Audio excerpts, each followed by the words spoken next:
Ang Ginoo manakay Dios. Manausab kanimo. Ang pagbasa sa Ebanghelyo sumala ni San Marcos. Himayaon ikaw, O Ginoo. Unya mibalik si Jesus sa sinaguga, ug didto'y tawo nga kuyos ug kamot. May mga tao sa didto nga niid pag-ayo, kung ayuhon ba ni Jesus ang tao sa adlaw ipapahulay, ron aduna sila ikasumbong batok kaniya. Si Jesus bingon sa tao nga kuyos ug kamot, dool nga ri sa tubangan. Unya iyang ipangutana ang mga tao, unsa bay gitugot sa atong balaod nga angay buhaton sa adlaw ipapahulay? Ang pagtabang ba o pagdaot? Ang pagluwas ba sa kinabuhi sa tao o ang pagpatay? Apan wala sila mutubag. Tungod niini naglagot si Jesus samtang nagtan-aw kanila.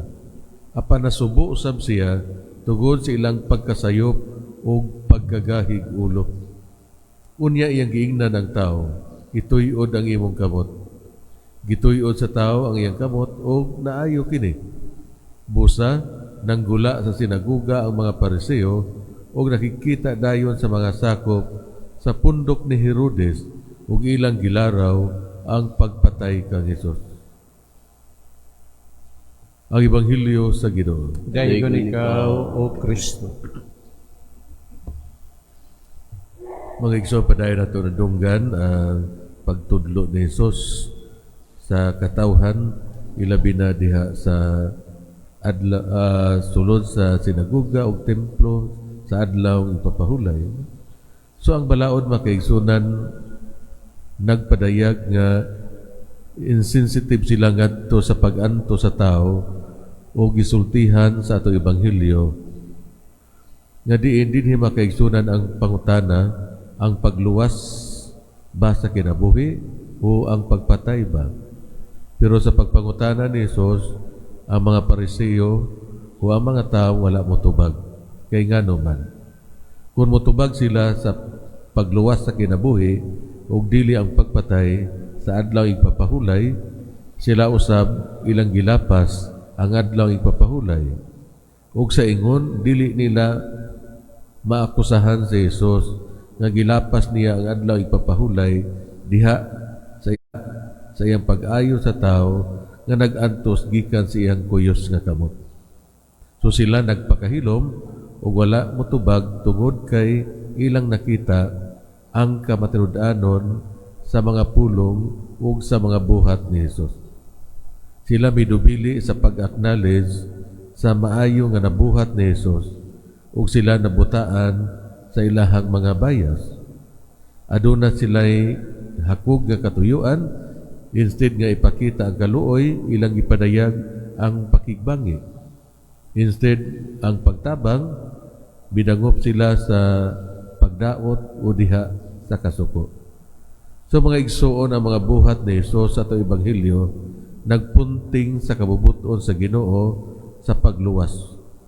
Ang pagluwas sa mga tao, gikan sa mga pagantos o gikan sa mga sala. Dili gusto sa Ginoo nga magantos ang tao o gusto sa Ginoo nga tabangan ug ayuhon ang tao ug ipangandoy sa Dios ang atong kaluwasan. So makaigsunan ang kaluwasan sa tao labaw sa tanang balaod ug regulasyon.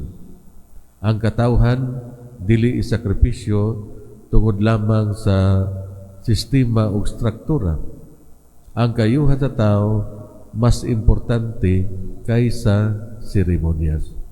So unsa may hagit para kanato mga igsuon nga dili nato tugutan nga matapos ang adlaw nga dili kita makahimo og maayo ngadto sa atoang isig katawo.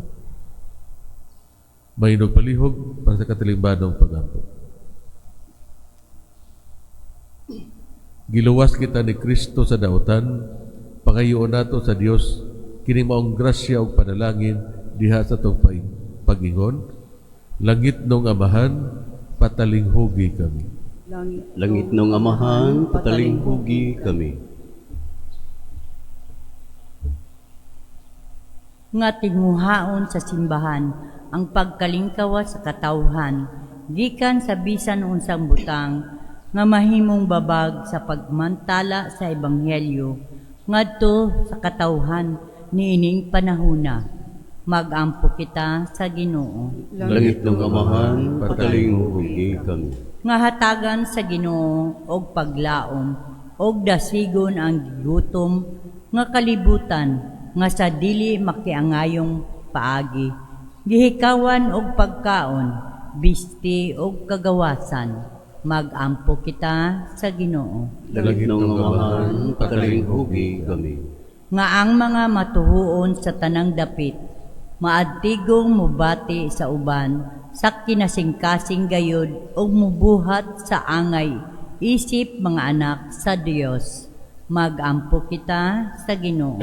Langit ng Amahan, patalinghugi kami. Nga magpakita kitag pagtagad, alang kanila nga nanag-antos sa ingon, mugaan ang ilang mga palasanon, og mutabang kanila, aron padayon silang musalig sa Dios. Magampo kita sa Ginoo. Langit ng Amahan, patalinghugi kami. Nga imong tang isipon nga takos og mapuslanon, alang kanamo nga ang halandong tiyupilo kamumot, mabayaw na ngadto sa altar sa mga santos. Magampo kita sa Ginoo. Langit ng Amahan, patalinghugi kami. Nga ang mga nangamatay ug ang mga nagsubo sa ilang pagtaliwan, makakitag paglaom og kahupayan diha sa nabanhawng Jesus. Magampo kita sa Ginoo. Langit ng Amahan, patalinghugi kami. sa hilom ato'y halagad to sa Ginoo ang atong mga personal nga mga pangalan. May gugmaong Amahan, dungga nga among mga pagampo, kini among ipangayo pinagi ni Kristo among Ginoo. Amen.